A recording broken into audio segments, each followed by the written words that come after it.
have talked IQ on the show before. We've talked about emotional intelligence, but the concept of cultural intelligence is a new one to me. And I'm curious, how do we foster it? Maybe we're more culturally intelligent than we might realise. Emma Jordan with us today. She's the founder and director at Infinite Consulting. They're a learning and development consultancy that specialises in exactly this: cultural intelligence or CQ training, and also one-to-one culture training. I love the idea of culture coaching. So when you're going in and working with corporates, or indeed individuals in particular, what are some of the common obstacles, or what are they being proactive about, Emma?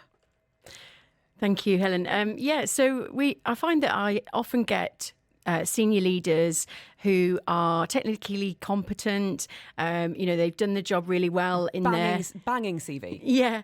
In their home country, but they've come overseas for an international assignment, and all of a sudden things just aren't going quite as well for them.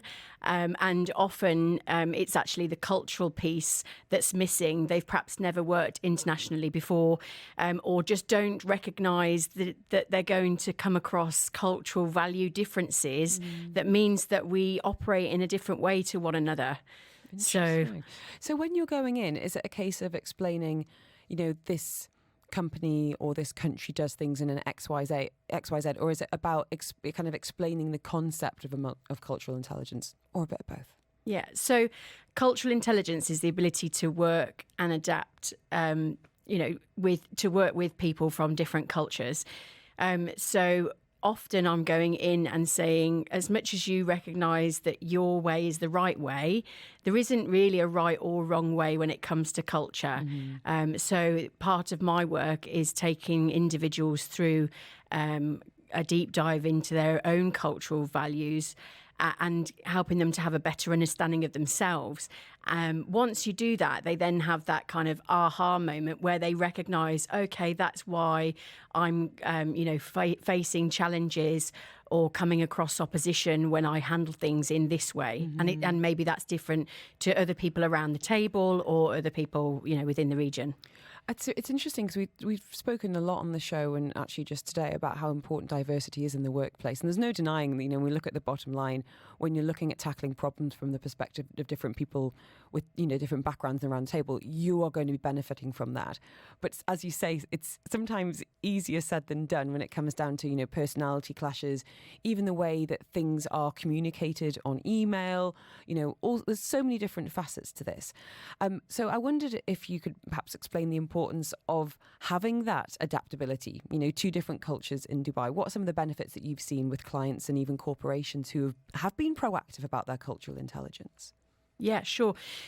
Well, Dubai, as you say, is really multicultural. We've got at least 200 different nationalities all working in the same place.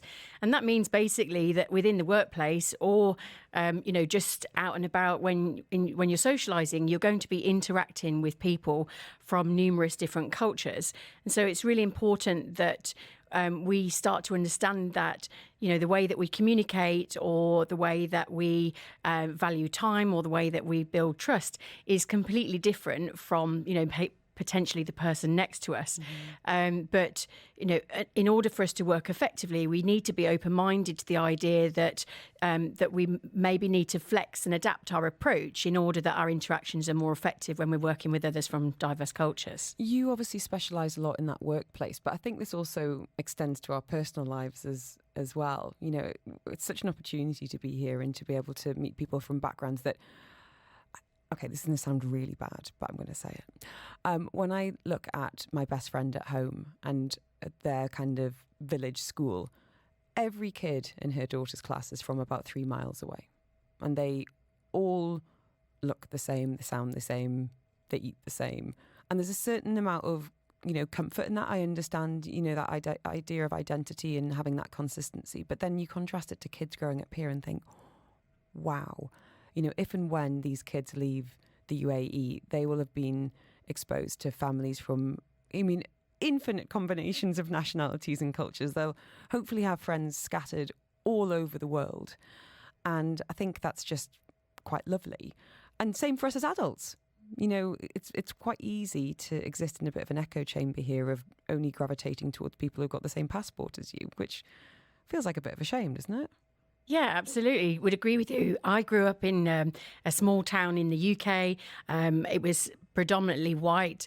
There was just one child of another ethnicity in my school, and I'm really grateful for the fact that I have the opportunity to live here, where my son is going to be able to, mix with people from all different nationalities and cultures, and I think that just gives him a really diverse view and enables him to be, open-minded to different ways of thinking, to listen to different people's perspective, for him to be inclusive, and Dubai is a great opportunity for that. There is ultimately some people that come to Dubai, they pick their life up from the country that they're from, and they just drop it back down into Dubai, and they only socialise with people from their home country, as you say.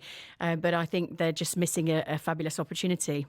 Now, third culture kids, that concept, which, us being parents here and my daughters were both born here, I actually meant to, ahead of speaking to you today, ask them where they're from.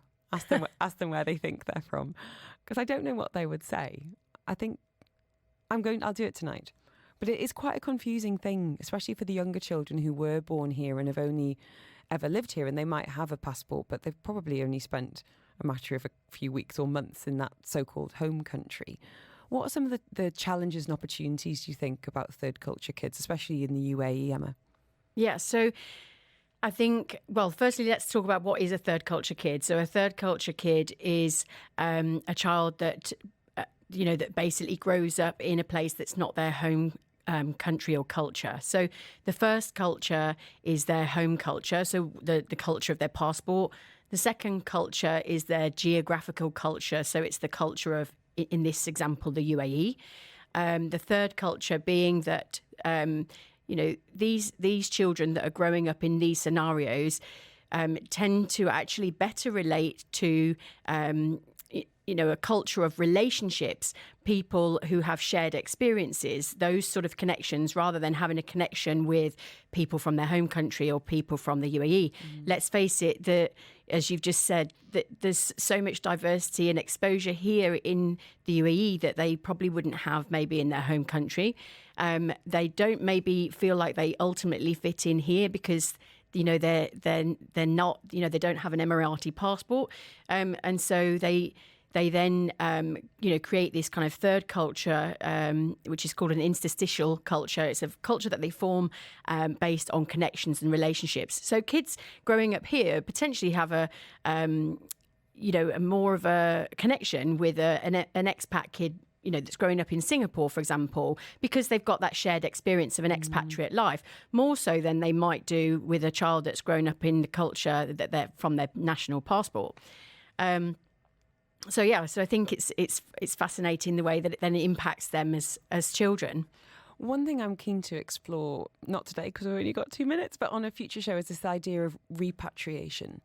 Of, we think a lot about, coming to the UAE, and this is how to make friends, and this is how to, become more culturally intelligent, as you've just been addressing before, or this is how to, find a home and get into school groups and all that jazz. But I find it really intriguing, the idea of going back. And if you ever can go back, truly what that feels like, and settling in kids that might have grown up here. So let me know on the text line if that's something you'd be interested to explore. If you are looking to the UAE, or maybe you're one of the many, many people that I know that have left the UAE and then come back again, because I feel like we're certainly seeing more and more of that. In the meantime, Emma Jordan, for anyone that wants to contact you, and it could be, a HR manager, it could be CEO, it could be someone C-suite who really wants to lean into this idea of cultural intelligence to give themselves, or indeed their company, a boost and an advantage, opening their eyes to some opportunities. Are you able to explain how you work with people and how people can get in touch with you?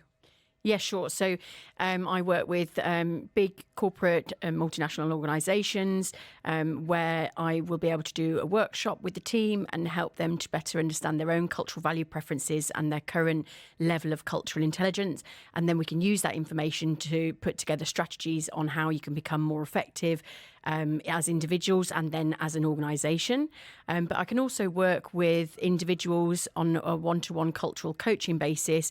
So I can basically help individuals develop their own level of cultural intelligence and again become aware of their cultural values and how that plays out in the workplace. So Infinite Consulting, if you want to send me the word, send me CQ, which is the abbreviation for cultural intelligence, CQ, on 4001. I'd be happy to send you Emma's details. Thank you so much for your time. We did even get onto the topic of marriages, which we will do on a future show, right? Thank you. Yeah. Brilliant. Thank you so much. 4001 if you want those details. We are hopping over now to catch up with Chloe, find out what's happening on our roads this Thursday afternoon.